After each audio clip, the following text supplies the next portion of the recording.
Good morning. This is Dr. Bryson, and this is a video for the corrections class for the summer of 2022. In this video, we're going to briefly talk about risk assessment and inmate classification. Now, when I say briefly, you might think that I'm using that term poorly because the video might be a little longer of a video. But when we talk about risk assessment, we could have an entire class on just risk assessment, an entire 3-semester course. So even though this might be a longer video, it is going to be brief for the topic. So let's talk about risk assessment. Well, what is risk assessment? Risk assessment first is not the severity of the crime. So I will never forget a conversation I had with my mother about someone who'd committed a murder.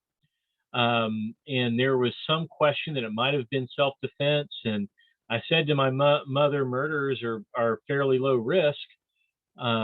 So because there's such a question about whether this is self-defense or not, maybe we should not prosecute them. And my mother said, well, murder is very serious. Okay. Yes, murder is very serious. Risk and seriousness are two different things. And we're going to talk about this later in the video, but risk means likelihood of doing it again. Risk of recidivism, okay, not the seriousness of the crime. You need to understand that difference, okay? So let's hop to it. Now, in today's world, we do actuarial assessment. We used to do professional judgment. Professional judgment was that because of my experience, I think this person is more dangerous and therefore they're higher risk. Well, that was not very effective, believe it or not. Research has shown us that professional judgment alone stinks as an assessment method. So actuarial assessment is where we have a specific list of variables or factors that we know relate to the likelihood that a person will commit another offense. And we're going to talk about that a little bit more in a few minutes as well. But so this is a list of factors that research has shown us relates to their likelihood of committing another offense. And we're looking at where they score on all of those items. So very important to understand. Research has shown that these variables relate to risk of reoffending.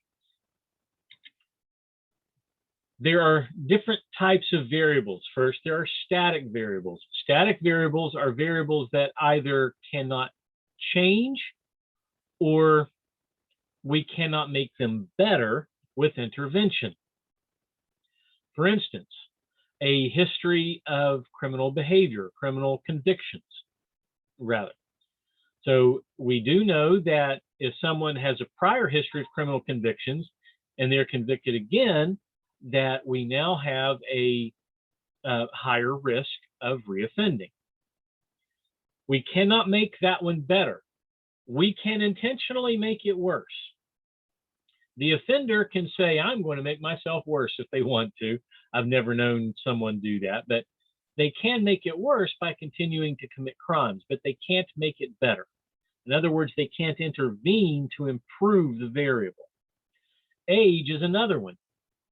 The younger a person is, when we're doing the evaluation, the higher risk of recidivism they're going to have. They cannot make their age any better. As they get older, their risk score will drop, but there's nothing we can do to intervene in their age. Okay, static variables. These are ones that there's no point in us trying to target an intervention in rehabilitation because we're not going to make them better by targeting them. The next one is the dynamic or needs variables. Dynamic variables are things that change over time. And there are two different types. There are acute, ones that tend to be very fleeting, that crop up quickly and they don't last for very long. And then there are the stable ones. And those are ones that are stable over time. We can intervene, but they tend to be stable over a long period of time, such as problem-solving skills, relationship stability. These are things that we can measure very specifically. But dynamic variables, and we call these needs, because these are things that we can treat, that we can target in rehabilitation efforts. And then we have responsivity factors. Now, responsivity factors are the things that have to do with the individuals responding to the interventions for the dynamic factors. Now, what's interesting is with the risk factors and the dynamic factors, we have a whole bunch of research that helps us with that. With responsivity factors, we don't have much research yet. Now, within responsivity factors, there are some that prevent the person from being able to respond. We do know that the lower a person's intellectual functioning, the harder it is for them to respond to intervention. We also know that a person who has antisocial personality disorder likely gets worse rather than better with intervention. But there's some other responsivity factors that might actually help the person respond better to intervention. We call these resilience factors. So a resiliency is a very important concept. There are some individuals that become involved in criminal behavior, but because of their resiliency, they learn and they grow. So these positive factors that help them respond better, or strength factors. Okay, so we're going to be doing more research on that as a profession. So it's very exciting to me, because when I was your age, the actuarial, the static and the dynamic factors, we were just in the very beginning stages of beginning to research that. And we're at the same place with the responsivity factors right now for you. So it's going to be very exciting, I think, for you and your careers, if you go into corrections, especially as this research becomes more usable in the criminal justice system, and to see how that all pans out. So if you didn't notice, we have risk, need or needs, and responsivity. We call this the R&R principle.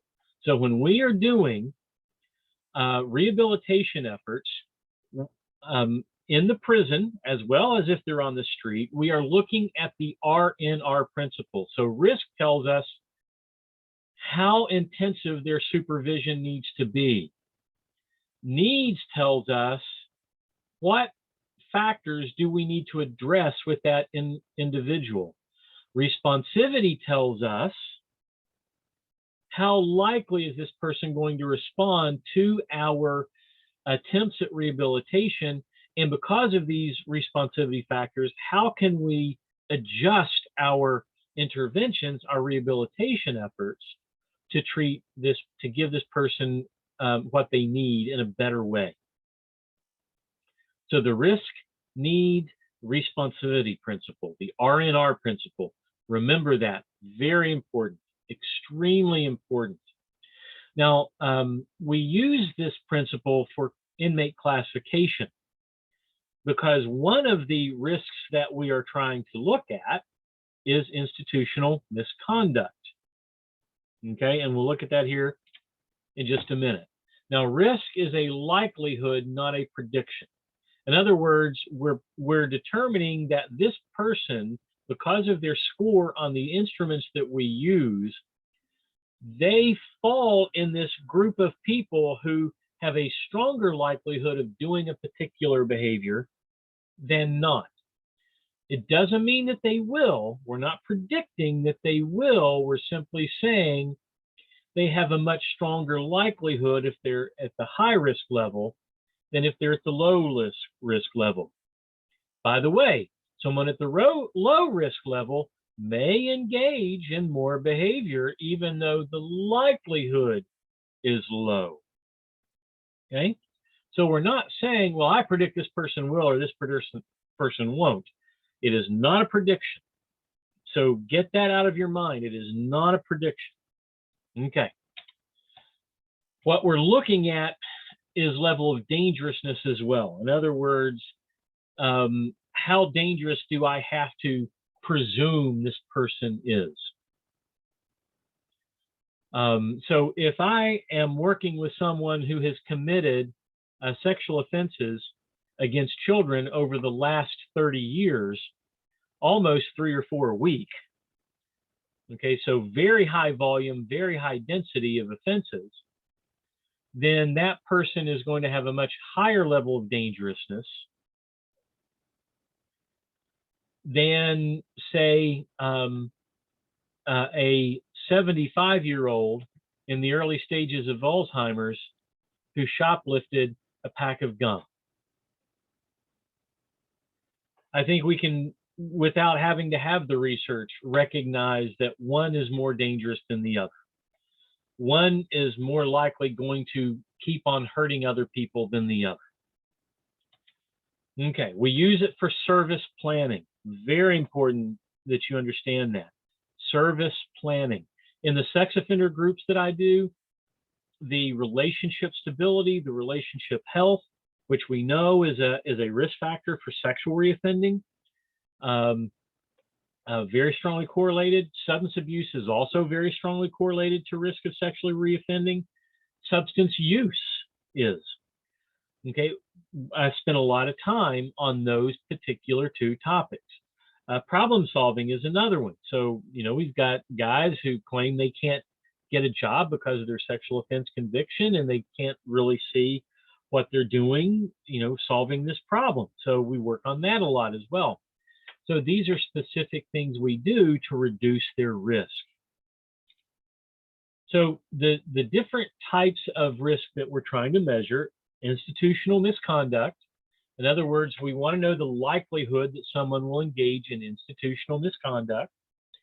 General criminal recidivism. In other words, they've committed a particular crime. What's the likelihood that they might commit another crime? Just any crime, not a specific crime. And then specific criminal recidivism, such as sexual offending. In fact, to my knowledge, there are only 2 risk assessment instruments, or 2 areas that have risk assessment instruments related to them for specific criminal recidivism: sexual offending and domestic violence. For domestic violence, one of them is called the SARA, the S-A-R-A, which stands for Spousal Assault Risk Assessment, SARA. The ones for sexual offending, there are several ones, but the most common ones, and 3 of them go together: the static 99R, the stable 2007, and the acute 2007. Now, if you have child pornography only offenders, you can't use those 3. So there's another one that we use called the CPORT, the Child Pornography Offender Risk Tool. I'm not going to teach you how to do those in this class, but those are available. So now we get to the general criminal recidivism risk tools. Now you'll notice there is the cover of a book here, the 6th edition of The Psychology of Criminal Conduct by Bonta and Andrews. It's my understanding James Bonta is deceased. He died suddenly of a heart attack. But The Psychology of Criminal Conduct is an excellent book, and it developed the R&R principle. Now, Andrews and Bonta also developed these risk assessment instruments that are published by Multi-Health System out of Canada, but they are used extensively in the U.S. In West Virginia, we don't use them as much as we used to. We used to actually require the LSCMI for use in the prison system, in parole, and in probation, but it's my understanding they're not required anymore. LSCMI stands for Level of Service Case Management Inventory. LSRNR stands for Level of Service Risk Needs Responsivity Inventory. And then the YLS-CMI stands for Youth Level of Service Case Management Inventory. So that one is used for folks who are under the age of 18. So these are specific instruments that we can purchase and use, and they're actually very good instruments. Now, West Virginia did research on their own use of it, and it wasn't very good. But part of that is because there were way too many overrides being done. And if you haven't already, you will have to take a criminology class. The more you understand criminology, all those theories of why people commit crime, the better able you're going to understand the items in the LSCMI and the LSRNR, including the YLSCMI, the better able you will be to understand those items. And the better you understand them, the better you're going to score them. So you've got to you have to have knowledge in order to score the items. It's an uneducated person is not going to be able to score them. So even though they're actuarial, you still have to be educated in order to score them. Okay, I'm going to stop the screen share, and we're going to get back to just my face. Risk assessment is a very, very fine-tuned system right now in the criminal justice system. It's going to continue to grow and develop as a profession, and I would strongly urge you to stay up on this. By the way, the spousal assault risk assessment, there is a lot of work being done right now to help police officers in better making choices when to make someone simply leave the home for the day, when to make someone or when to arrest someone. They're actually doing some really good research on that right now. It's not in the place where it needs to be yet, but it eventually will be. So just want you to be aware of that. So this is going to start filtering over into policing as well. By the way, I do a lot of risk assessments for the court system because judges, in determining that risk, that level of service, the place, the intensity of the rehabilitation, judges, before they sentence someone, they want to know. So I do sexual offense risk assessments that helps judges make a determination, should this person be placed in prison, or will public safety be better served by saving the money that we would spend to institutionalize them and placing them on community supervision such as probation. So judges want to know that. So we don't just use this once they're in probation or parole or in prison. It's also used during the sentencing phase of trials to help judges make decisions. Very important to understand that. This material may be on the quiz, so I hope you've watched the video. We'll see you next video.